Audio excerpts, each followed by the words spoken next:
अड्डारे अचानक चढ़ाऊ सूचना देले एसपी। गजपति जिला पारलाखेमुंडी अंतर्गत कुरलुंडा ग्रामर काजू बाड़े किछि लोक जुआ खेलुथिबार आदर्श थाना अधिकारी विशेष सूत्ररू खबर पाई आदर्श थाना अधिकारी धीमान प्रशांत भूपति निर्देश में पुलिस टीम पहुंची अचानक जुआ अड्डारे चढ़ाऊ करथिले। घटनास्थल में टंका सहित 7 जन को आदर्श थाना पुलिस गिरफ्त करिछि।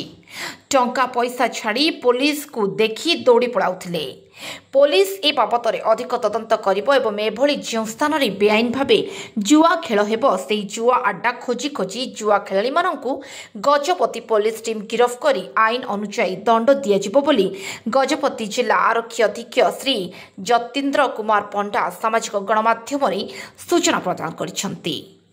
गजपति जिलू मनोज पाढ़ी रिपोर्ट, जगन्नाथ न्यूज 24। गोटे विश्वस्त सूत्र खबर पाई आज आईआईसी पारलाखेमुंडी नेतृत्व में गोटे स्पेशल टीम गढ़ा जाइथिला।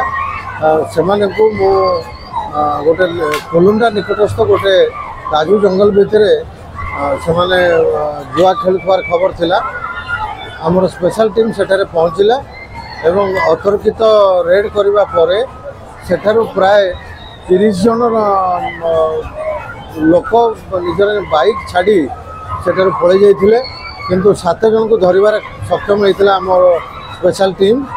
एवं जो पाली सेठी पड़ीथिला पाली रे सेमाने निजर टंका पैसा गुड़िका रखिथिले ताकू पुलिस जबत करिछि। टंका को काउंट करागला 3,66,220 टंका से पाली ऊपर मिलला। या व्यतीत आम 30टा बाइक मध्य जबत करिछु। एबे 7 जन को गिरफ्त करा जाइछि। 7 जन को व्यतीत 30 बाइक रे थिबा समस्त 30 जन को नारे मध्य आम केस करुछु। सेमानकु मध्य ए केस रे गिरफ्त करा जिवो। ए भली जदि कोनोसी जगह रे जुआ खेल होउथबो निश्चित भाव में आम ताकू दमन करूँ एवं से गिरफ्त करूँ।